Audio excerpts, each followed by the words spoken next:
ইসলামপুরে oil India সংস্থার level 3 fire mock drill ও গ্রাম্য সচেতনতা শিবির।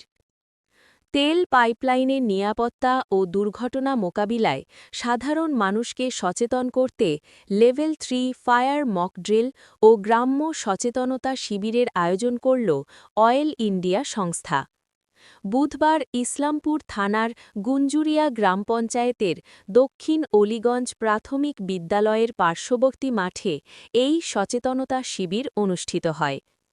জানা গেছে, এলাকার মাটির নিচ দিয়ে অয়েল ইন্ডিয়ার তেলবাহী পাইপলাইন গিয়েছে। সেই পাইপলাইন থেকে তেল লিক হওয়া বা তেল চুরির মতো ঘটনা ঘটলে কিভাবে সতর্ক থাকতে হবে এবং কী করণীয়, সেই বিষয়ে সাধারণ মানুষকে সচেতন করতেই এই কর্মসূচির আয়োজন করা হয়। একটি সচেতনতামূলক নাটকের মাধ্যমে উপস্থিত গ্রামবাসীদের পুরো বিষয়টি বিস্তারিতভাবে বোঝানো হয়। উত্তর দিনাজপুর জেলার সোনারপুর অয়েল ইন্ডিয়া সংস্থা ও রাঙাপানি ডিভিশনের যৌথ উদ্যোগে এই শিবির অনুষ্ঠিত হয়। শিবিরে উপস্থিত ছিলেন অয়েল ইন্ডিয়া সংস্থার আধিকারিক ও অন্যান্য কর্মীরা।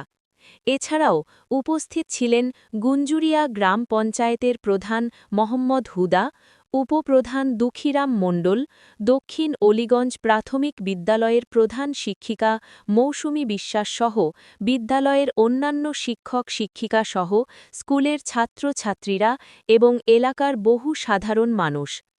এই সচেতনতা শিবিরে গ্রামবাসীদের মধ্যে নিরাপত্তা বিষয়ে বিশেষ বার্তা পৌঁছে দেওয়া হয়। অভিনন্দন। এখানে আজ যে ডেমনস্ট্রেশনটা দেখানো হলো সেই বিষয়ে আমি সামান্য কিছু বলছি আপনাদেরকে। এখানে যে আগুনটা জ্বালানো হয়েছিল সেই আগুনটা হচ্ছে তেলের আগুন। ফায়ার সার্ভিসের পরিভাষায় যদি আমরা দেখতে চাই তাহলে আগুনের কতগুলো ভাগ আছে, ক্লাসিফিকেশন করা হয়েছে আগুনকে এ, বি, সি, ডি। এখন কিছু নতুন সংযোজন হয়েছে, সেটা হচ্ছে কে এবং এল, যেগুলো আমরা এখন সোশ্যাল মিডিয়ার মাধ্যমে আরও বিশদ জানতে পারি। তো তার মধ্যে এই যে গ্রুপগুলো আমি বললাম, যে ফায়ার সার্ভিসের যে ক্লাসিফিকেশান আছে এ, বি, সি, ডি, তার মধ্যে বি গ্রুপের ফায়ার ছিল এটা। বি গ্রুপের ফায়ার বলতে তাহলে আমরা কি বুঝি? বি গ্রুপের ফায়ার হচ্ছে যে কোনো তেল যেমন পেট্রোল, ডিজেল, কেরোসিন, এই ধরনের যদি কোনো কিছুতে আগুন লাগে তখন সেটা আমরা বি গ্রুপের আগুন হিসেবে গণ্য করে থাকি। তাহলে এই আগুন কিভাবে নেভানো হয়? আমরা সাধারণত চোখে যত আগুন দেখে থাকি সেই আগুন জ্বলে মাত্র 3টে জিনিসের উপরে ভিত্তি করে, কিন্তু আগুনও নেভানো হয় ওই 3টে জিনিসের মধ্যে যে কোনো একটা জিনিসকে যদি আমরা ওখান থেকে অপসারণ করে দিতে পারি, মানে সরিয়ে দিতে পারি, তাহলে সাধারণত আগুন নিভে যায়। সেই পদ্ধতিটি এখানে আপনাদেরকে দেখানো হলো। हिंदी में बोलिए। This is actually mock drill tier 3 बोलता है। ये actually we have a pipeline that इसी के साथ आज का ये कार्यक्रम समाप्त होता है। जय हिंद। 1157 किलोमीटर पाइपलाइन, ये पाइपलाइन एक आरडब्ल्यू में गया, राइट ऑफ वे टू आपका 18 मीटर विथ का एक पाइपलाइन है, विथ है, वो एरिया से ये पाइपलाइन क्रॉस हुआ है। So this pipeline is basically है क्रूड ट्रांसपोर्टेशन पाइपलाइन। हम लोग का ये पाइपलाइन का अंदर से क्रूड जाता है, ये रिफाइनरी को फीड होता है, जैसे Bongaigaon refinery, Guwahati refinery etcetera. So हम लोग का ये एक अवेयरनेस है। ये अवेयरनेस इसीलिए है कि ये पाइपलाइन में अगर हम लोग का लोकल अवेयरनेस सबको बुलाता हूँ, डिस्ट्रिक्ट लेवल हम लोग का एक प्रोग्राम इसीलिए ड्रिल करता हूँ, so that in case of emergency हम लोग सभी को मिला के हम लोग उसे प्रिवेंशन कर सकता, और इन द मीन टाइम हम लोग इसको अवेयरनेस भी दे सकता हूँ, सो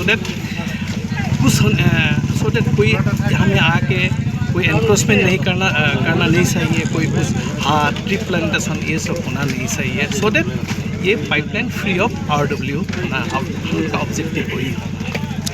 आपका नाम, शुभ नाम? निर्मल दत्त। डिजिग्नेशन? मैं GM ऑपरेशन সোনারপুর में। খুব সুন্দর লাগলো, ছোটো থেকে দেখে আসছি, শুনে আসছি যে আমাদের পাহাড়ের পাশ থেকে ইন্ডিয়ান অয়েল গেছে, কি তেল গেছে না গেছে সেটা তো জানতাম না। আজকে তার প্রমাণ পেয়ে গেলাম। পাশে থাকলে কি সতর্ক থাকতে হয় সেই সতর্কবার্তা দিল ইনারা, ইন্ডিয়ান অয়েলের কর্মকর্তারা এসে। খুব সুন্দর লাগলো জিনিসটা। কি নাম আপনার? আমার নাম দুঃখীরাম মণ্ডল, আপনি এখানকার উপপ্রধান এখানে। এখানে না, এর আগে আমি দেখিনি, আজকেই প্রথম। কেমন লাগলো? খুব সুন্দর লাগলো। এরকম স্বেচ্ছাসেবী কি বারে বারে হওয়া উচিত, বছরে একবার? হ্যাঁ, বছরে তো হওয়া উচিত, যেহেতু আশেপাশে ইন্ডিয়ান অয়েলের পাশে আসে অনেক বাড়ি জনবসতিরা আছে, কাঁচা ঘর বাড়ি।